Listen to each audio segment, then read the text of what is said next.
Hi viewers, welcome to நமது இல்லம். இன்றைக்கி நம்ம அமாவாசை அன்று படையல் போடும் பொழுது இந்த தவறை மட்டும் செய்யாதீங்க அப்படின்னு சொல்லியிருக்கோம்.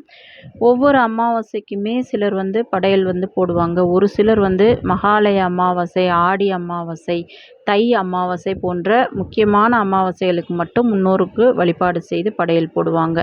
நீங்கள் எப்பொழுது முன்னோருக்கு படையல் போட்டாலும் சரி, இந்த ஒரு தவறை மட்டும் செய்யாதீங்க. ஏன்னா நம்ம முன்னோர்களுக்கு படையல் போடும் பொழுது நம்ம சில தவறுகளை செய்யும் பொழுது நிச்சயமாக அதற்குரிய அந்த பலன்கள் நமக்கு கிடைக்காது.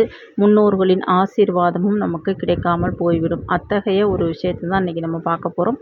என்னென்னு பார்க்குறதுக்கு முன்னாடி மறக்காமல் நம்ம சேனலை சப்ஸ்கிரைப் பண்ணிக்கிறங்க வீவர்ஸ். வாங்க வீடியோக்குள்ளே போகலாம்.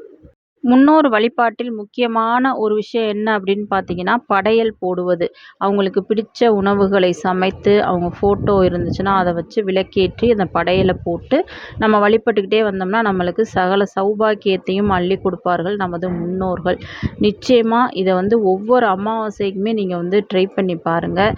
உங்கள் வாழ்க்கையில் எவ்வளவோ விஷயங்கள் பிரச்சனைகள் இருந்தாலும் இந்த வழிபாட்டை நீங்கள் ஒவ்வொரு அமாவாசைக்கும் செய்யும் பொழுது கண்டிப்பாக உங்கள் முன்னோர்கள் 16 செல்வங்களையும் உங்களுக்கு வாரி வழங்குவார்கள்.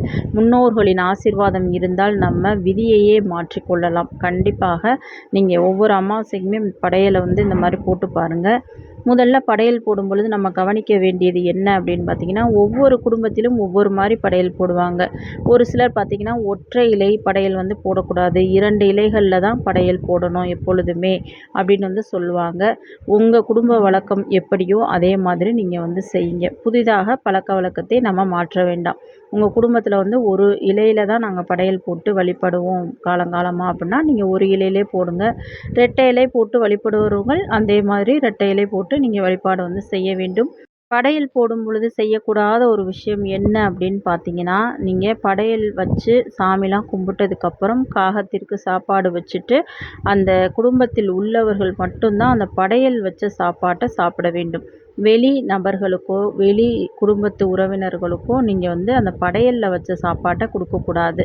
அதனால் இது நிறைய பேர் படையலில் இருக்கிற சாப்பாடை எல்லாருக்கும் பகிர்வாங்க, எல்லாருக்கும் பரிமாறுவாங்க. அந்த மாதிரி செய்யாதீங்க. நமது முன்னோர்களுக்கு படைச்ச அந்த சாப்பாட்டை ஃபஸ்ட்டு வீட்டில் உள்ள பெரியவங்க தான் சாப்பிடணும். அதுக்கப்புறம் தான் குழந்தைகள் இவங்களுக்கெல்லாம் கொடுக்கணும். முதல்லே நம்ம குழந்தைகளுக்கு அந்த உணவை எடுத்து கொடுக்கக்கூடாது.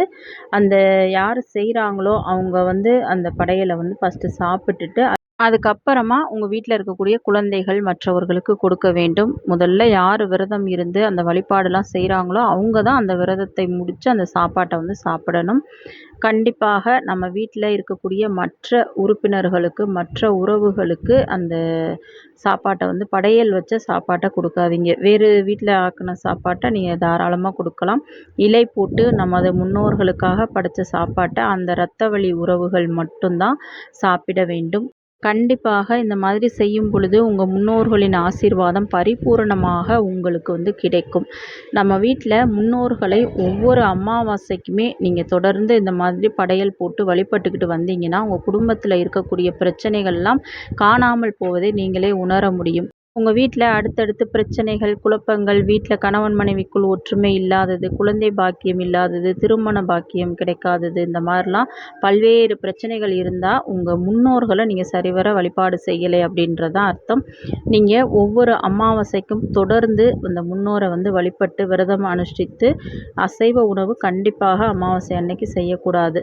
அதனால் சைவமாக நீங்கள் சமைச்சு உங்கள் முன்னோருக்கு வழிபாடு செஞ்சு பாருங்கள், படையல் போட்டு பாருங்கள். கண்டிப்பாக அந்த பிரச்சனைகள் எல்லாம் காணாமல் போகும். குழந்தை பாக்கியம், திருமண பாக்கியம் உங்களுக்கு கிடைக்கும்.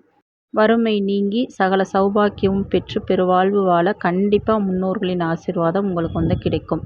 ட்ரை பண்ணி பாருங்கள். இது மாதிரி பல பதிவுகளை தெரிந்து கொள்ள மறக்காமல் நம்ம சேனலை சப்ஸ்கிரைப் பண்ணுங்கள் வீவர்ஸ். தேங்க்யூ.